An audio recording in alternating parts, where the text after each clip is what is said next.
All right, going along with the principle of if you didn't document it, it didn't happen.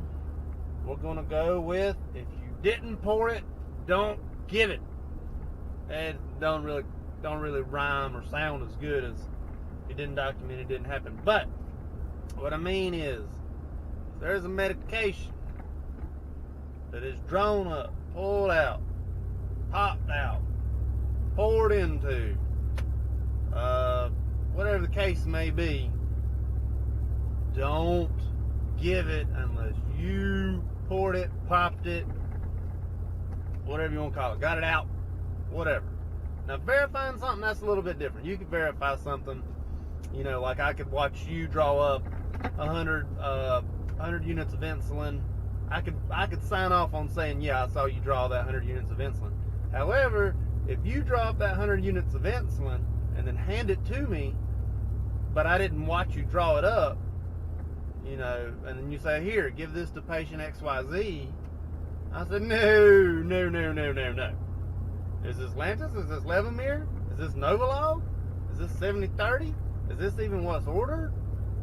Did you just pull up 100 units of fast-acting and I'm about to slam this type 1 diabetic who's got a blood sugar of 113 with this right now?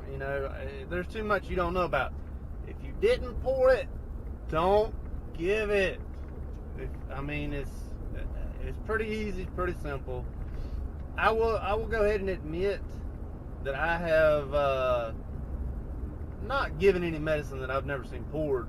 I've given medicine that I've seen poured by someone. I have done that.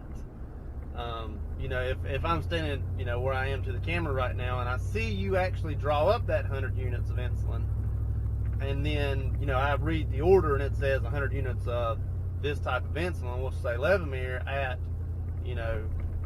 0800, I draw it up, I could give it then, and then we could verify together. But if I don't see you draw it up, I ain't giving it. No, I'll do it myself. Maybe that's untrusting or whatever it may be. But if it comes back, that's on you.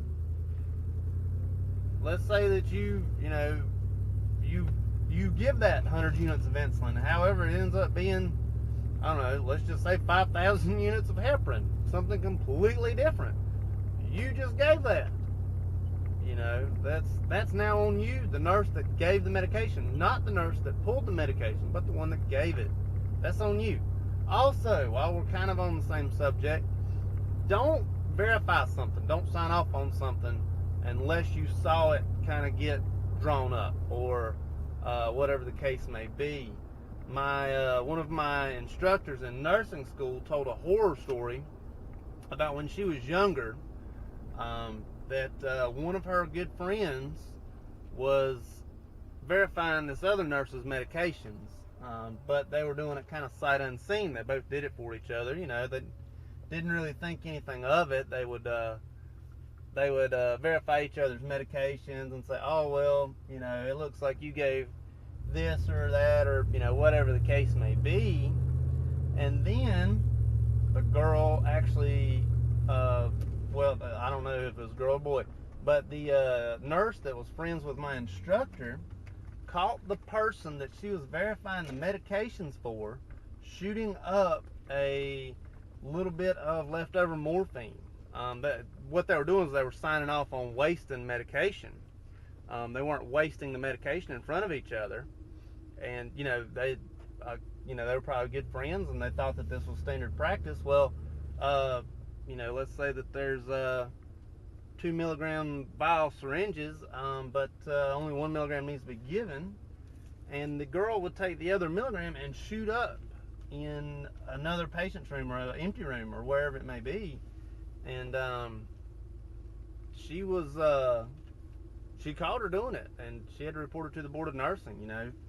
It's terrible, but stuff like that does actually happen. So don't verify wasting of narcs. Especially don't verify wasting of narcs unless you see it get wasted. Don't verify medications like the insulin that we just talked about. Don't verify unless you see it get drawn up, because your name is going to be attached to that.